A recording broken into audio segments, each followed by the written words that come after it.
చెప్పకూడదో తెలియదు. శత్రుత్వం కాదని, కానీ ఒకే ఒక ఒక మూల వస్తువును తీసుకుని సినిమా తీస్తున్నప్పుడు దాంట్లో కొన్ని ఇలాంటివి ఉంటాయన్నమాట, వాళ్ళు ఎలా చేస్తున్నారని.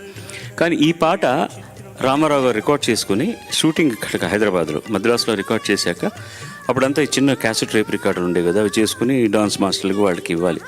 ఆయన తీసుకుని మద్రాస్ ఎయిర్పోర్ట్లో ఉన్నారు. రావికొండరావు గారు వచ్చారు అక్కడికి. వచ్చి నమస్కారం అండి అనగానే ఫస్ట్ ఏం బాగున్నారా అని, ఎవరైనా దుర్యోధనుడికి భానుమతికి డ్యూయట్ పెడతారా అన్నారు. ఈయనేమనుకున్నారంటే అవతల సంస్థలు అలా పెట్టారేమో, ఇది ఈయనకు నచ్చలేదు. మీరు ఎవరు పెడతారు, ఎవరు పెట్టరు, దుర్యోధనుడికి అది డ్యూయట్ ఏంటండి, మేము పెట్టాం వినండి అని ఆయన ఇక్కడ ఆన్ చేశారనమాట. పాట అయ్యే లోపల ఈయన లేడు, స్టాప్ బ్లాక్లో వెళ్ళిపోయారు అక్కడి నుంచి. ఇది నిజంగా జరిగింది. ఎందుకంటే కొండలరావు గారు చెప్పిన విశేషం ఇది. నిజంగా దీంట్లో నిజం చెప్పాలంటే I don't take much time. ఎంతటి మహారాజైనా ఎప్పుడో ఏకాంతంలో ఎంతో కొంత తన కాంతను స్మరించుటే సృష్టిలోని చిత్రం దెప్పి పొడుస్తోందనమాట.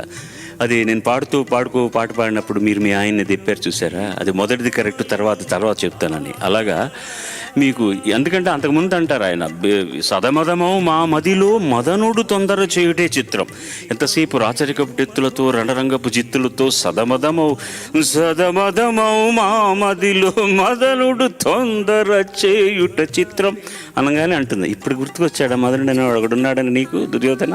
ఎంతటి మహారాజైనా ఎప్పుడో ఏకాంతంలో ఎంతో కొంత తన కాంతను స్మరించుటే సృష్టిలోని చిత్రం అని. బళ్ళారేవి చిత్రం. ఇవన్నీ కూడా రిహార్సల్స్ అప్పుడు వర్కౌట్ చేసినవి, పెండ్యాల గారు చెప్పినవి, నారాయణ రెడ్డి గారు చెప్పినవి, రామారావు గారు చెప్పినవి. అందుకని ఒక అద్భుతమైనటువంటి సారూప్యత పాటకి. ఈరోజు కూడా గుర్తు